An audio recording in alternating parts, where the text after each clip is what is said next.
ಆಗಲಿಲ್ಲ.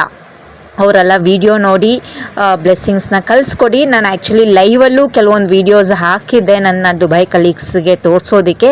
ಆ live videos ನೋಡ್ಕೊಂಡು ಬನ್ನಿ. ನಾಗವೇಣಿ ರಾಜಪ್ಪ ಯೂಟ್ಯೂಬ್ ಚಾನಲಲ್ಲಿ ಲೈವ್ ಬಟನ್ ಇರುತ್ತೆ. ಲೈವ್ ಬಟನಲ್ಲಿ ಹೋದರೆ ನೀವು ಸುಮಾರು ಲೈವ್ಸ್ ಹಾಕಿರೋದು ಕಾಣಿಸುತ್ತೆ. ಕೆಲವೊಂದು ನಾನು ಲಾಗ್ಸ್ ಮಾಡೋಕ್ಕಾಗಿರಲ್ಲ, ಲಾಂಗ್ ವೀಡಿಯೋಸ್ ಆಗಿರುತ್ತೆ.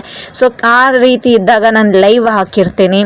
ಸೊ ಲೈವ್ ವೀಡಿಯೋಸಲ್ಲಿ ಸುಮಾರು ವೀಡಿಯೋಸ್ ಇರುತ್ತೆ, ಹೋಗಿ ನೋಡ್ಕೊಂಬನ್ನಿ. ಅದರಲ್ಲಿ ಸತೀಶ್ ಮತ್ತು ಶಿವಾನಿ ವೆಡ್ಡಿಂಗು ಒಂದು ಇರುತ್ತೆ. ನಿಜಾಮಾಬಾದಲ್ಲಿ ಸಿಕ್ಕಾಪಟ್ಟೆ ಎಂಜಾಯ್ ಮಾಡ್ತಾ ಇದ್ದೀನಿ. ನನ್ನ ದುಬೈ ಕಲೀಗ್ಸ್ನು ಸುಮಾರು ಜನ ಬಂದಿದ್ದರು. ಸೊ ಪ್ರತಿಯೊಬ್ಬರೂ ಸತೀಶ್ ಮತ್ತು ಶಿವಾನಿ ಇಬ್ರದ್ದು ಲವ್ ಮ್ಯಾರೇಜ್ ಆಗ್ತಿರೋ ಅಂಥದ್ದು. ಸೊ ತುಂಬಾ ಖುಷಿ ಆಗುತ್ತೆ.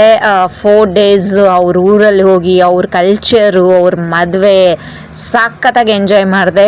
ಪ್ರತಿಯೊಬ್ಬರು ರಾಜು ಮದುವೆ ಆಗ್ಬೋದು, ರವಿ ಮದುವೆ ಆಗ್ಬೋದು, ಅವ್ರ ಮದುವೆಗಳು ಎಂಜಾಯ್ ಮಾಡಿದೆ. ಸತೀಶ್ ಮದುವೆ ಅಂತೂ